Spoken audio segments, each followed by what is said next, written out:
오늘 설교의 제목은 여러분들이 별로 많이 사용하지 않는 생소한 단어 케노시스입니다. 케노시스라는 말은 헬라어, 그리스어인데 자기를 비우다, 자기 비움 이런 뜻을 가진 말입니다. 오늘 본문 7절에 나와 있는 자기를 비우고라는, 자기를 비워라는 이런 말에서 온 단어가 바로 케노시스입니다. 성탄은 성탄 사건이라고 저는 부르고 싶습니다. 왜냐하면 성탄은 꾸며낸 이야기가 아니고 실제로 일어난 사건이기 때문에 그렇습니다. 실제로 하나님 되신 분이, 하나님이 하늘 보좌를 버리시고 낮고 천한 이 세상에 오신 사건이 성탄 사건입니다. 이 성탄 사건은, 성탄절은 그 어떤 종교에서도 찾아볼 수 없는 우리 기독교만이 가진 유일무이한 사건이 바로 성탄 사건이라고 할 수 있어요. 어떻게 신이 인간이 됩니까? 이게 말이 되는 얘기예요? 있을 수 없는 일이죠. 그런데 성탄절이, 성탄 사건이 그것을 우리에게 말해주고 있습니다. 오래전에 나와진 영화 제목 가운데 바보들의 행진이라는 그런 영화가 상영된 적이 있습니다. 저는 이 성탄 사건을 떠올릴 때마다 그 제목이 생각나요. 바보들의 행진. 누가 이 세상에 가장 바보일까? 바로 인간의 몸을 입고 오신 예수 그리스도만큼 바보가 어디 있나, 그런 생각이 들어요. 아니, 뭐가 부족해서 바보를 자청하셨을까? 뭐가 부족해서 이 세상에 인간의 몸을 입고 오셨나? 세상은 끊임없이 우리에게 무엇을 말합니까? 더 가져라, 더 높이 올라가라, 더 채워라, 더 사람들로부터 인정받아라. 그것을 우리에게 끊임없이 요구를 합니다. 그렇지 않으면 도태될 수밖에 없습니다. 그렇지 않으면 낙오자가 될 수밖에 없어요. 그래서 우리는 지난 한 해 동안에도 열심히 취하기 위해서 정신없이 달려왔습니다.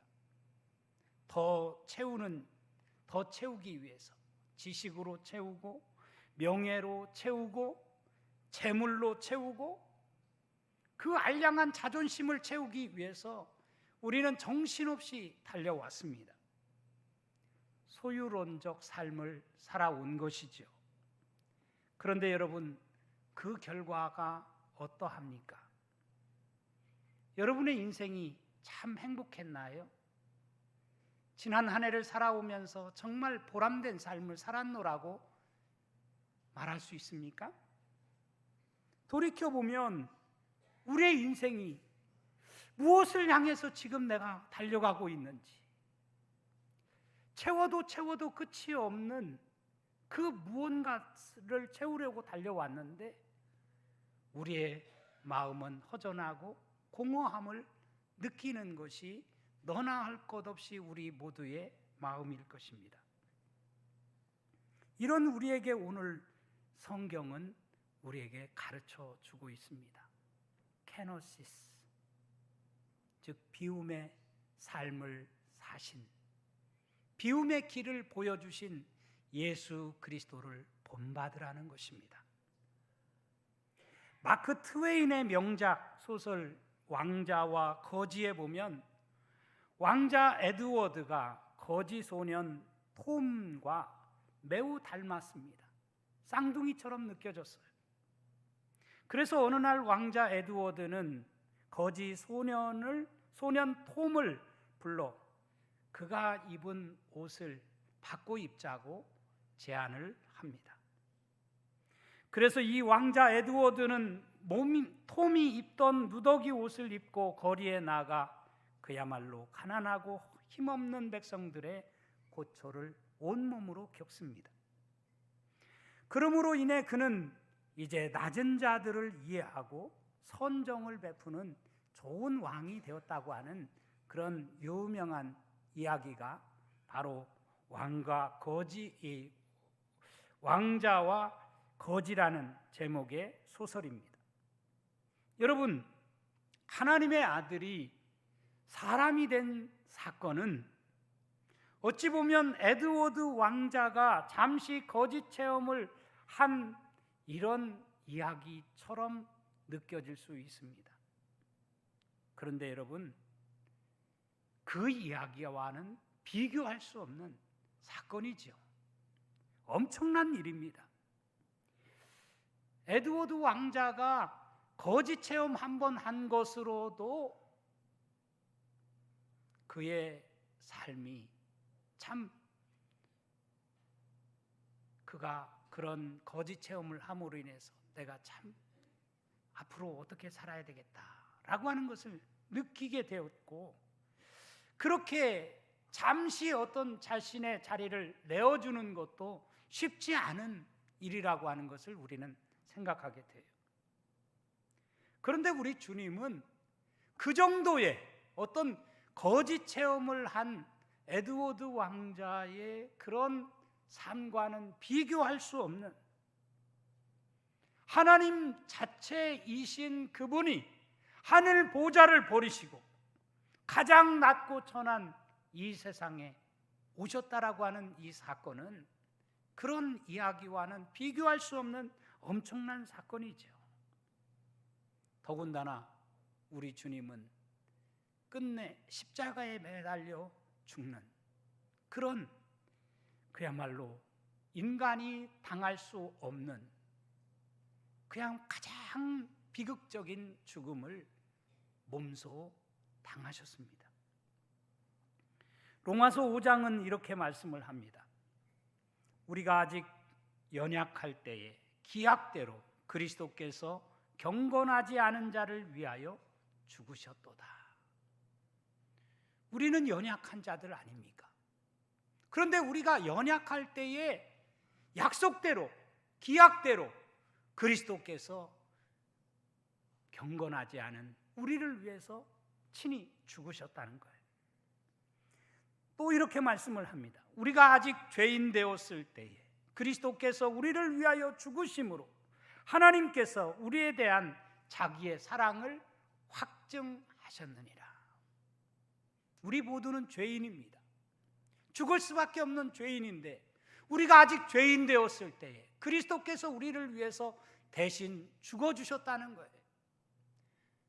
이것이 하나님이 우리에 대한 자기의 사랑을 확증시켜준, 내가 너희들을 이만큼 사랑한다 라고 말씀하시는 확증적인 사건이라는 거예요. 또 로마서 5장 10절은 우리에게 이렇게 말씀을 합니다. 곧 우리가 원수 되었을 때에 그의 아들의 죽으심으로 말미암아 하나님과 화목하게 되었은즉 화목하게 된 자로서는 더욱 그의 살아나심으로 말미암아 구원을 받을 것이니라. 우리가 하나님과 원수 되었을 때에, 우리가 세상과 원수 되었을 때에 그의 아들의 죽으심으로 말미암아, 그분이 대신 죽으심으로 말미암아 화해의 사건이 일어났다는 거예요. 엄청난 말씀이 아닐 수가 없습니다. 이 말씀을 확실히 믿고 살아가는 우리 농촌의 모든 성도들이 되어줄 수 있기를 주님의 이름으로 축원합니다. 오늘 본문 빌립보서 2장 5절에서 11절은 가장 오래된 그리스도의 찬가라고 할 수 있습니다. 대부분의 신학자들의 주장에 따르면 이 찬가는 바울 이전부터 존재했던 그런 노래 중에 노래, 복음 중에 복음이라고 주장합니다. 이것은 단순한 교리가 아닙니다. 그리스도의 존재 방식을 설명해 주는 복음 중에 복음입니다.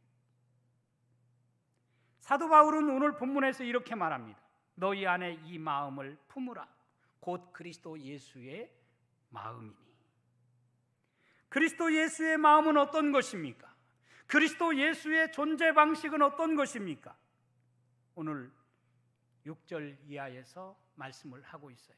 6절과 7절은 이렇게 말씀하고 있죠. 같이 한번 읽어볼까요? 시작. 그는 근본 하나님의 본체시나 하나님과 동등됨을 취할 것으로 여기지 아니하시고 오히려 자기를 비워 종의 형체를 가지사 사람들과 같이 되셨고. 아멘. 그는 근본 하나님이셨어요. 하나님의 본체셨습니다. 그런데 하나님의 본체이신 그분이, 하나님이신 그분이 하나님의 자리에 앉아 있지 아니하고 인간의 자리로, 낮고 천한 가장 낮은 자리로 내려오셨다는 거예요. 여기 자기를 비워라는 이 말이 케노시스라고 말씀을 드렸어요. 헬라어 케노라는 말은 비우다, 내려놓다, 무가치하게 하다라는 그런 뜻을 가진 말입니다. 하나님이 자기를 비우신 것입니다.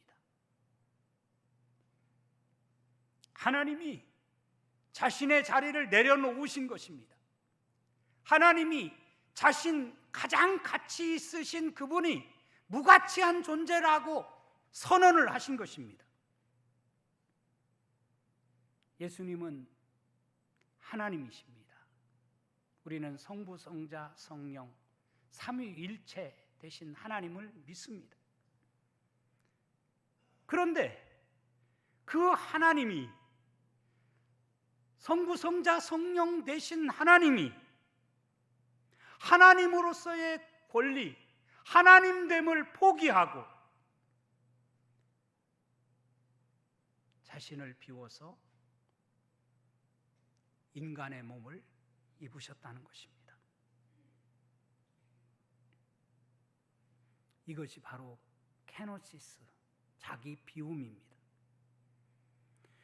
우리는 가끔 어떤 분이 권력자의 자리에 앉아 있다가 그 권력 하나를 내어놓으면 야, 그 사람 참 훌륭하다, 그런 이야기를 합니다.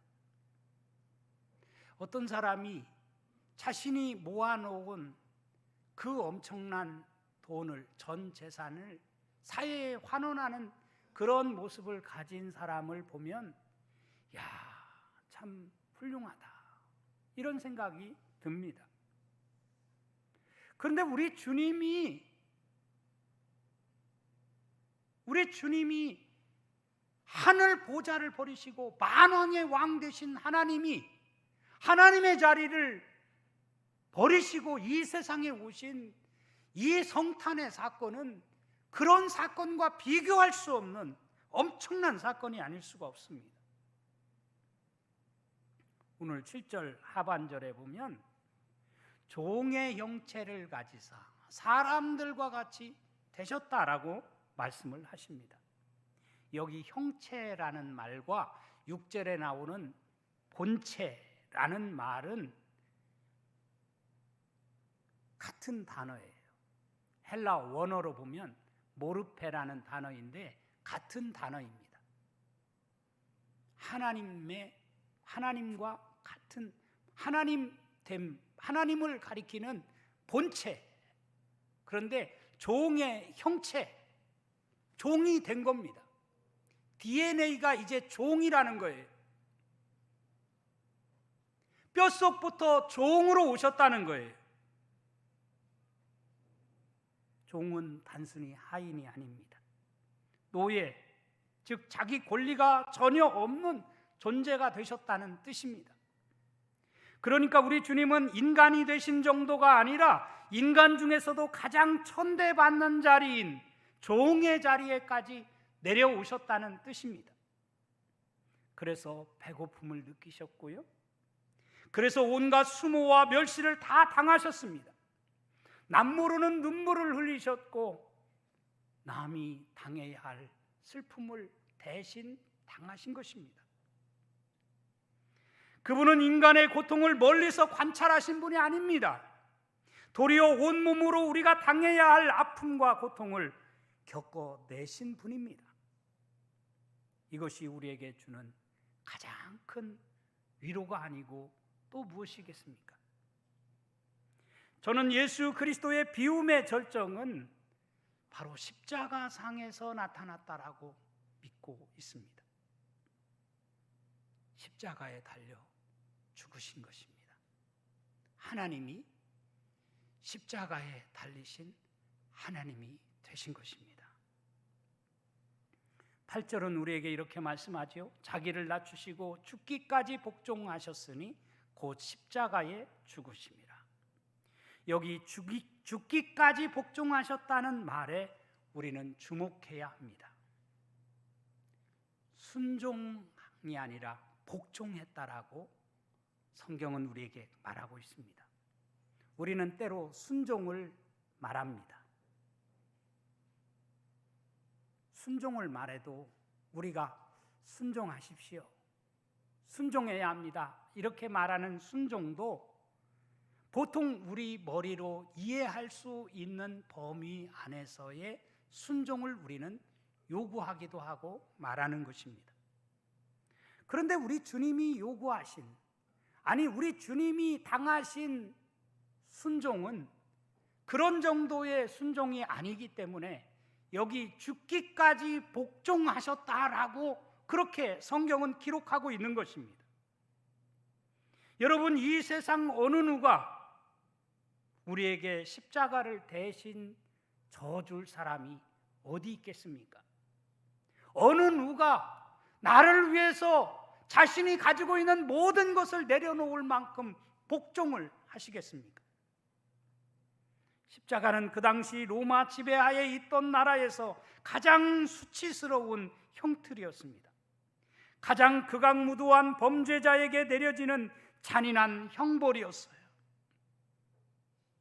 십자가는 하나님의 저주를 말해주는 것입니다.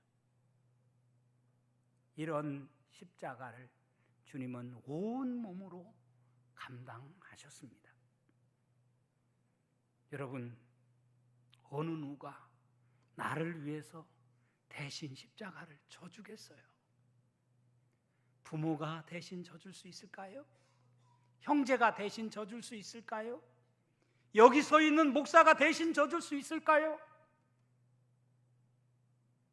아무도 나를 대신해서 십자가 져줄 사람은 이 세상에 단 한 사람도 없습니다. 그런데 우리 주님은, 만왕의 왕이신 우리 주님은, 가장 높으신 주님은 가장 비천한 자리에 오실 뿐만 아니라 그 무시무시한 십자가를 대신 져주셨어요. 십자가를 지시기까지 복종하셨어요. 왜 그랬습니까? 왜 그랬습니까? 사랑 때문이죠. 우리를 사랑하시는 그 사랑 때문입니다. 그래서 일찍이 이사야 선지자는 이렇게 말했습니다. 그는 멸시를 받아 사람들에게 버림받았으며 간고를 많이 겪었으며 질고를 아는 자라. 마치 사람들이 그에게서 얼굴을 가리는 것 같이 멸시를 당하였고 우리도 그를 귀히 여기지 아니하였도다. 그는 실로 우리의 질고를 지고 우리의 슬픔을 당하였거늘 우리는 생각하기를 그는 징벌을 받아 하나님께 맞으며 고난을 당한다 하였노라. 그가 찔림은 우리의 허물 때문이요 그가 상함은 우리의 죄악 때문이라. 그가 징계를 받음으로 우리는 평화를 누리고 그가 채찍에 맞음으로 우리는 나음을 받았도다. 우리는 다 양 같아서 그릇 행하여 각기 제 길로 갔거늘 여호와께서는 우리 모두의 죄악을 그에게 담당시키셨도다. 여호와께서는 우리 모두가 감당해야 할 죄악을 그분에게, 아무 잘못도 없는 허물이 없으신 주님께 담당시키셨습니다. 그 십자가에.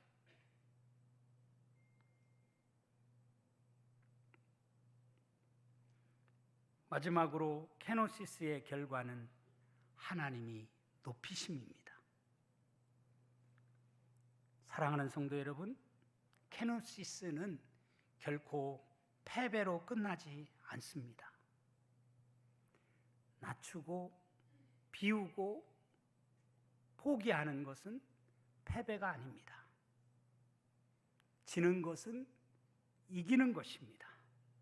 그것을 예수님께서 십자가상에서 우리에게 똑똑히 보여주셨어요.